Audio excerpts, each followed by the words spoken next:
The Strait of Hormuz remains effectively closed by Iran. Iran's Revolutionary Guards Corps says the Strait of Hormuz is now closed. It handles about 20% of the world's oil and liquefied natural gas exports. মধ্যপ্রাচ্যে চলমান সংঘাতের কারণে বিশ্বের অন্যতম গুরুত্বপূর্ণ oil transit root Hormuz প্রণালী বর্তমানে প্রায় অচল অবস্থায় রয়েছে, যার প্রভাব পড়েছে পুরো গ্লোবাল এনার্জি মার্কেটে, যেখানে বিশ্বের বিভিন্ন দেশে তেলের দাম বাড়ছে, সাপ্লাই নিয়ে তৈরি হচ্ছে শঙ্কা, ফলে বৈশ্বিক জ্বালানি সরবরাহের ভবিষ্যৎ নিয়ে বাড়ছে অনিশ্চয়তা। আর স্বাভাবিকভাবেই এই বৈশ্বিক অস্থিরতার প্রভাব বাংলাদেশেও পড়ছে, যেখানে দেশের বিভিন্ন পেট্রোল পাম্পে মোটরসাইকেল ও গাড়ির দীর্ঘ লাইন পেরিয়ে তেল নিতে হচ্ছে। এমনকি অনেক পেট্রোল পাম্পে তেলই পাওয়া যাচ্ছে না। সব মিলিয়ে তৈরি হয়েছে এক ধরনের সংকটময় পরিস্থিতি। কিন্তু এখানেই একটি গুরুত্বপূর্ণ প্রশ্ন সামনে আসে। এই পরিস্থিতি কি সত্যিই বৈশ্বিক তেল সরবরাহ কমে যাওয়ার সরাসরি ফল, নাকি এর পেছনে রয়েছে দেশের অভ্যন্তরীণ কোনো সমস্যা?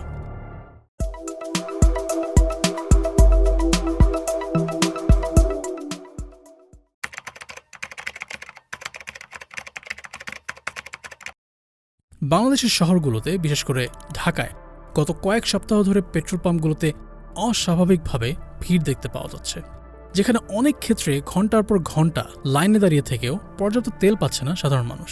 মূলত মার্চের শুরুতে ইরান এবং যুক্তরাষ্ট্র ও ইসরায়েলের সংঘাত বাড়তে শুরু করলে বৈশ্বিক জ্বালানি তেলের বাজার নিয়ে উদ্বেগ ছড়িয়ে পড়ে। পরিস্থিতি সামাল দিতে সরকার গত ৮ মার্চ থেকে জ্বালানি তেল বিক্রিতে সীমাবদ্ধতা আরোপ করে দেয়। কিন্তু তাতেও পরিস্থিতির তেমন কোনো উন্নতি হয়নি, বরং উল্টো পেট্রোল পাম্পগুলোতে চাপ আরও তীব্র হয়ে ওঠে, যার প্রেক্ষিতে গত ১৫ই মার্চ থেকে তেল বিক্রির এই রেশনিং পদ্ধতি তুলে নেয় সরকার। কিন্তু এখানে সবচেয়ে গুরুত্বপূর্ণ বিষয় হলো, এই সংকটটি মূলত পেট্রোল ও অকটেনকে ঘিরে, অথচ বাংলাদেশের জ্বালানি ব্যবস্থায় সবচেয়ে বেশি ব্যবহৃত জ্বালানি হলো ডিজেল। অর্থাৎ যে জ্বালানির উপর দেশের পরিবহন ও কৃষিখাত নির্ভরশীল, সেটিতে বড় ধরনের সংকট নেই। কিন্তু যে জ্বালানির ব্যবহার তুলনামূলকভাবে কম, সেখানেই সংকট সবচেয়ে বেশি। বাংলাদেশে বর্তমান ডিজেল প্রায় সম্পূর্ণই আমদানি নির্ভর হলেও পেট্রোল ও অকটেনের ক্ষেত্রে দেশের নিজস্ব উৎপাদন সক্ষমতা রয়েছে। বাংলাদেশের বিভিন্ন গ্যাস ক্ষেত্র থেকে উৎপাদিত কনডেনসেট বা বাই প্রোডাক্ট হিসেবে পাওয়া তরল হাইড্রোকার্বনকে প্রক্রিয়াজাত করে প্রতিদিন কয়েক হাজার ব্যারেল পেট্রোল ও অকটেন উৎপাদন করা হয়। বাংলাদেশের সিলেট গ্যাস ফিল্ডের কনডেনসেট ফ্র্যাকশনেশন প্ল্যান্ট ছাড়াও আরও 4টি বেসরকারি রিফাইনারি বর্তমানে পেট্রোল, অকটেন এবং কেরোসিন উৎপাদন করছে। বিবিসিতে প্রকাশিত একটি রিপোর্ট থেকে জানা যায়, বাংলাদেশের গ্যাস ক্ষেত্র থেকে পাওয়া কনডেনসেট প্রক্রিয়াজাত করে প্রতিদিন প্রায় ৪৫০০ থেকে ৫০০০ ব্যারেল বা ৬০০ থেকে ৭০০ টন পেট্রোল ও অকটেন উৎপাদন করা হচ্ছে।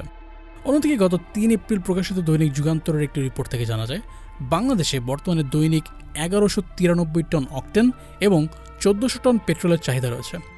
আর বার্ষিক প্রায় ৪,৬২,০০০ টন পেট্রোল এবং প্রায় ৪,১৫,০০০ টন অকটেনের চাহিদা রয়েছে। এর মধ্যে ২০২৪-২৫ অর্থবছরে দেশের কনডেনসেট থেকে ২ লাখ মেট্রিক টনের বেশি পেট্রোল উৎপাদিত হয়েছে, যা মোট চাহিদার প্রায় অর্ধেক। এমনকি সিলেট গ্যাস ফিল্ডের ২টি প্ল্যান্ট একাই বছরে ১,১৬,০০০ টনের বেশি পেট্রোল এবং ৫৫,০০০ টনের বেশি অকটেন উৎপাদন করছে, যেখানে প্ল্যান্টটিতে প্রতিদিন ৪,৫০০ ব্যারেল কনডেনসেট প্রক্রিয়াজাত করে ৩,৪৫০ ব্যারেল পেট্রোল, প্রায় ৬০০ ব্যারেল অকটেন, ১৫০ ব্যারেল ডিজেল এবং ১০০ ব্যারেল কেরোসিন উৎপাদন হচ্ছে। অর্থাৎ বাংলাদেশে বর্তমানে পেট্রোল ও অকটেনের চাহিদার প্রায় অর্ধেকই দেশেই উৎপাদিত হয়ে থাকে। এই ডেটাগুলো বিশ্লেষণ করলে অনেকটাই স্পষ্ট হওয়া যায় যে বাংলাদেশ পেট্রোল ও অকটেনের ক্ষেত্রে সম্পূর্ণ আমদানি নির্ভর নয়, বরং উল্লেখযোগ্য একটি অংশ দেশীয়ভাবে উৎপাদিত হয়। ইনফ্যাক্ট বিশ্ববাজার থেকে আমদানি সাময়িকভাবে বন্ধ হলেও দেশ তাৎক্ষণিকভাবে জ্বালানি শূন্য হয়ে পড়বে না। তাহলে আসল প্রশ্ন হচ্ছে, দেশের জ্বালানি তেল, বিশেষ করে পেট্রোল ও অকটেনের সংকটের জন্য কি শুধু মধ্যপ্রাচ্যের যুদ্ধ দায়ী? দেশব্যাপী তেলের এই ধরনের সংকটের মূল কারণ হলো চাহিদা হঠাৎ করে অস্বাভাবিকভাবে বেড়ে গিয়েছে, এবং এই চাহিদা মূলত এক কৃত্রিম চাহিদা, যার নেপথ্যে এই দেশের তেল রিজার্ভকারীরাই দায়ী।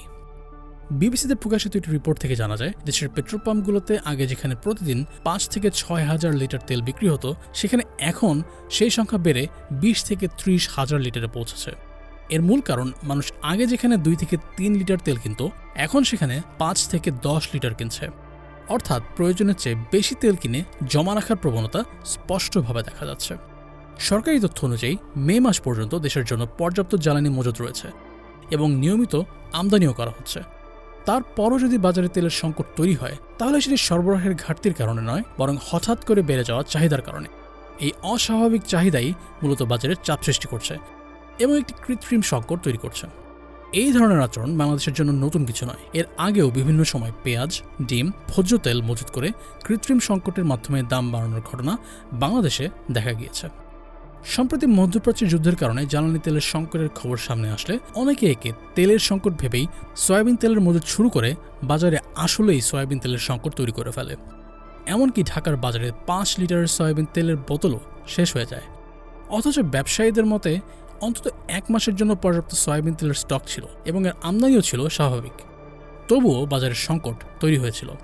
আর এই সংকট সামনে আসতেই মানুষ হঠাৎ করে অতিরিক্ত পরিমাণ তেল কিনতে শুরু করে।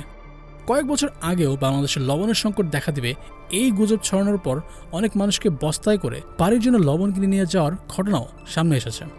মূলত একই প্যাটার্ন এখন জ্বালানি তেলের ক্ষেত্রে দেখা যাচ্ছে, যেখানে আতঙ্ক থেকেই মানুষের প্রয়োজনের চেয়ে বেশি তেল কিনে নিয়ে যাচ্ছে। যুদ্ধের খবর মানুষের মধ্যে ভবিষ্যৎ নিয়ে অনিশ্চয়তা তৈরি করেছে এবং সেই অনিশ্চয়তা থেকেই জন্ম নিয়েছে আগে কিনে রাখি পরে যদি না পাই মানসিকতা। এই মানসিকতার কারণে স্বাভাবিক চাহিদা কয়েক গুণ বৃদ্ধি পেয়েছে এবং সরবরাহ ব্যবস্থা হঠাৎ করেই চাপের মুখে পড়েছে। ফলে পাম্পগুলোতে তেল দ্রুত শেষ হয়ে যাচ্ছে এবং একটি কৃত্রিম সংকট তৈরি হচ্ছে। এর পাশাপাশি অনেক পাম্পগুলোতে তেলের মজুত থাকা সত্ত্বেও ভবিষ্যতে দাম বাড়লে তেল বিক্রি করার মানসিকতা থেকে মজুত করে রাখতে দেখা গিয়েছে। এমনকি অনেকে ড্রামে, ট্যাঙ্কারে অসাধুভাবে প্রচুর তেল মজুত করে রাখছে।